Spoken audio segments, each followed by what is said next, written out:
my lathe is now sold, because I'm not going to be in this garage for long and I need to move.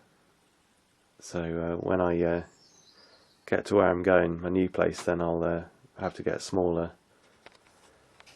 lathe anyway, because that one was a bit big. But that's all that's left for now, is the splattered cutting oil from where it used to spin around there. So today I went to the scrapyard. They're open on a Sunday, the one I go to, and I just got various hoses, because got to connect up the radiator now, and if I just buy, you know, silicone hoses and these kind of joiners, it really does add up. That's a huge cost for cars, is all the tiny bits. Hoses, clips, they just add up and add up, and so I've just started to reuse hoses, clips, anything, because it saves so much. These ones I've had for years and years. They're, you know, aluminium, so I can just reuse them, which is good. So I'll see if any of those hoses fit. That's one of the hoses done. That's I got that today from a Mercedes E-Class. It's ever so slightly longer than it needs to be, but that's alright. I can actually trim this down. Yeah, I'll probably do that, trim it down to here and bring the whole thing tighter in. This is a rubbing of the supercharger outlet. So I've decided to make a casting for the outlet, because if I just have a mild steel flange with just a general pipe sticking out the top of it, it's just going to look a bit basic, a bit rubbish, and this is going to be like the most on display thing on the car, really. So I thought I'd have a go at making something that looks a bit nicer, and have a go at casting, because I've not done it before. So the method I've decided to go for is lost foam. So I will be cutting this out and transferring it onto there, and cutting out a rough shape, and then making like an outlet for it that will match up with the same size piping for the rest of the intercooler stuff. I've been doing this for a couple of hours now while watching the telly. So that's going to be the outlet hose that I will be able to clamp some silicone hose onto, and then this is going to be the base that sits on top of the supercharger. I'm just starting to scoop that out. I've finished taking off the excess there, which it's now gone from like a couple of inches thick to sort of, it's still quite thick, but this is still very much version 1, first go at casting, so I want to keep it fairly simple. I mean, basically it does look like a Polaroid camera, but that's alright.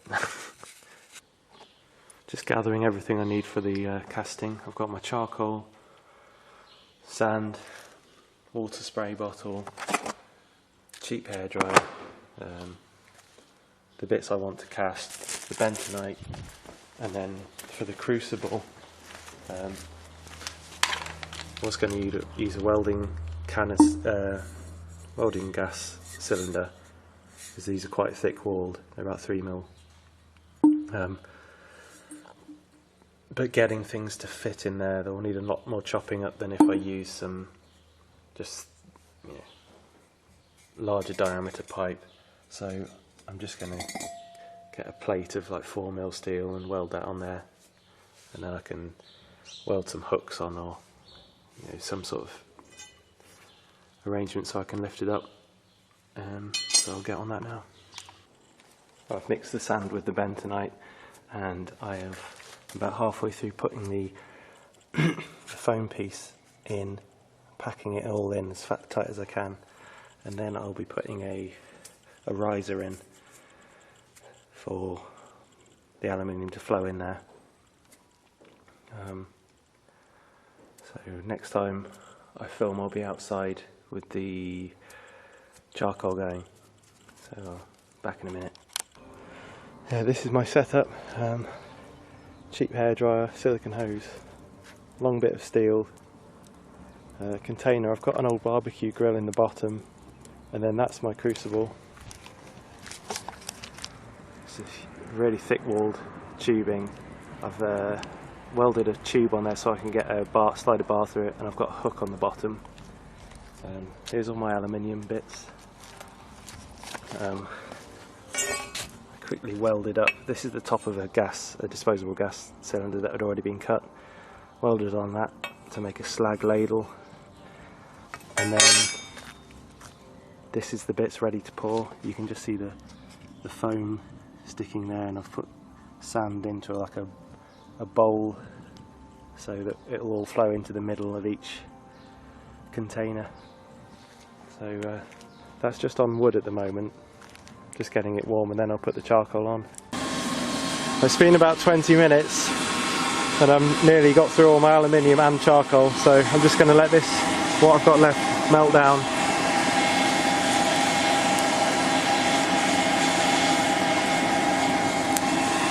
You see in the crucibles there's just some contaminants burning off, like oil and grease.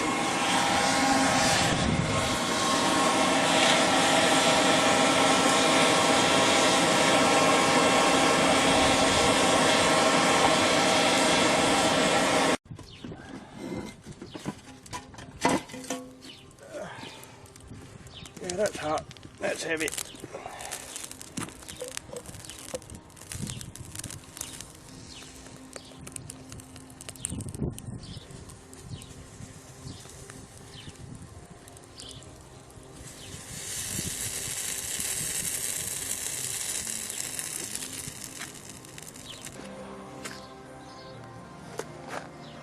Right, the melting and the pouring went okay, but there was no fire, like the foam didn't catch fire. And one of the pots fell over a bit as I was pouring the aluminium in.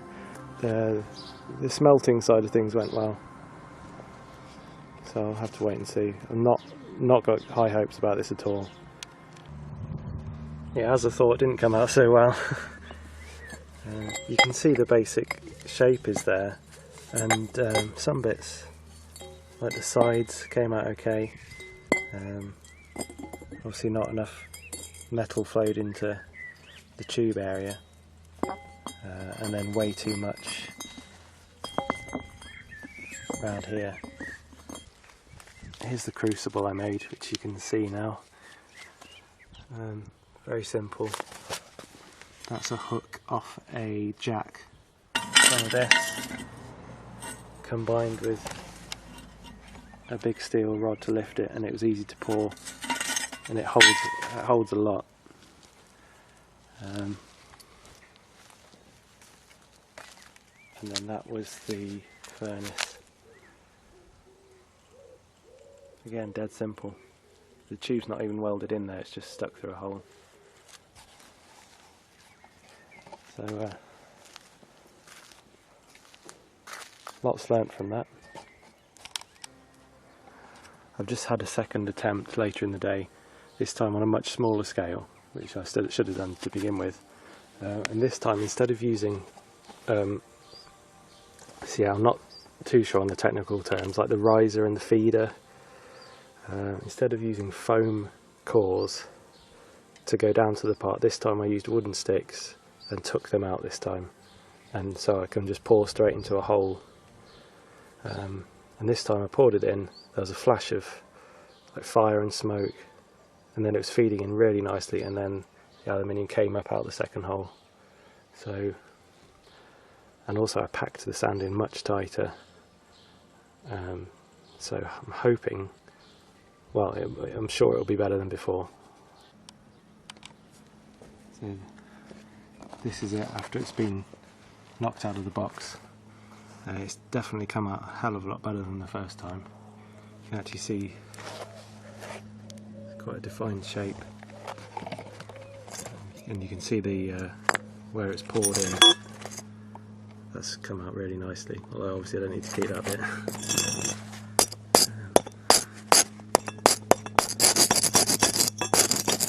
It's still going to take a lot of finishing off, but definitely pleased on progress.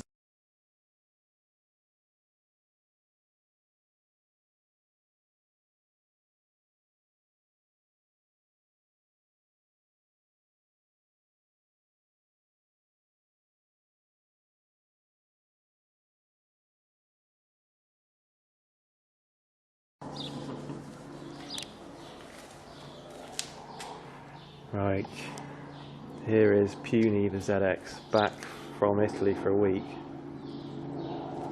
and here's its turbo that was a bit shafted.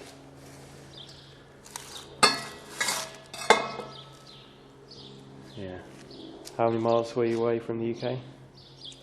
From home, 700 miles.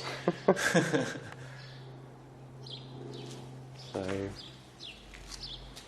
Sam got back NA, and then NA with luckily had one 13mm spanner, a very small screwdriver, and a fork to get the inlet manifold off.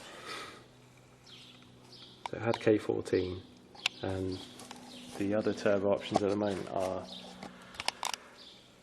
a standard T2 that came off my kit car, and a T25 off the Musso, and we've got enough parts, blocks, cylinder heads and everything to make a jig, a mock-up, to see if everything's going to clear alright. And the T2 looks perfect, spot on. Just got to, the only thing left with that is like the exhaust elbow. Because this is not Peugeot or Citroën. Yeah, that's one I hacked up to make fit my kit car. So are you going to go ahead with the T2, or are you going to see that if that I'm going to see if the T25 fits. Of course I am. If it's going to go without too much hassle, then fair enough, because it's not a problem with fitting. Fitting it is fine. Nothing will never not fit. Everything will fit with a bit of engineering. The only problem is I'm on a bit of a deadline. So this is supposed to be like holiday? This is a holiday where I'm supposed to be tinkering with the smoggy. It's now turned into repair your car in some way, or have to buy a new car because I have to be back in Italy for Monday, which is 12,000 miles away. So Sorry, 1,200 miles away from Malta Mowbray. So it's going to be a hell of a test run, whichever turbo goes on. But I suppose if it does fuck up, or excuse me, if it does break, I have the option of taking the intercooler off again and going home and air. This the block in there will be the one that goes in the smoggy. Just in case nobody knows what the smoggy is. It's a 1900 diesel powered Morris Minor. Derv all the way. Yeah.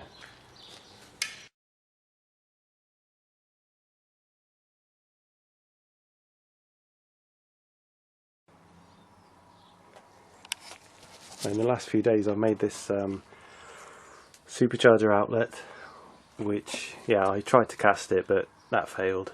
I'll try another casting sometime though, because it'll just make it a lot neater and bit lighter, but that's not really an issue.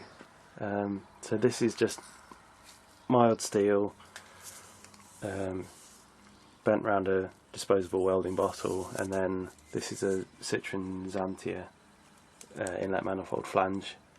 So I've just made the paper gaskets. I got a pack of the paper gasket material from eBay, and then did a very similar thing for the inlet, just plate steel with some 2-inch pipe that I've shoved in the vise to make it a bit oval to match.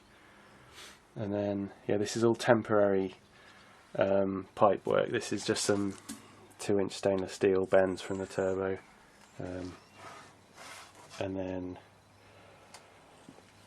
that's the intercooler from a Daewoo Musso, which I might end up using, but obviously not in that position.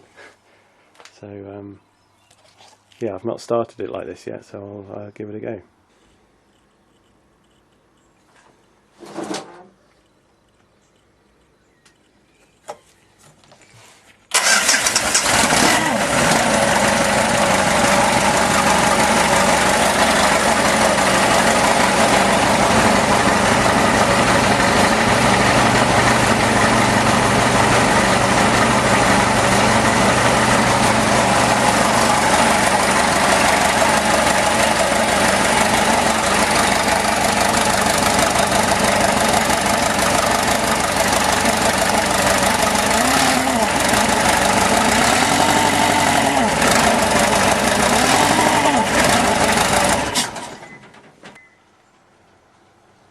Well, that worked alright.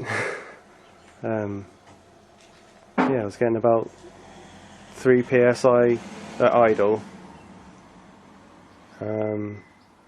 Slightly concerned about belt movement, slappage. Although that may be just because it's got a bit slack and I need to tighten up the alternator. I'm not sure yet. The other thing, I still need to support that turbo a great deal more because it's shaking its arse off at the moment. But for a little test run, that was fine. Yeah.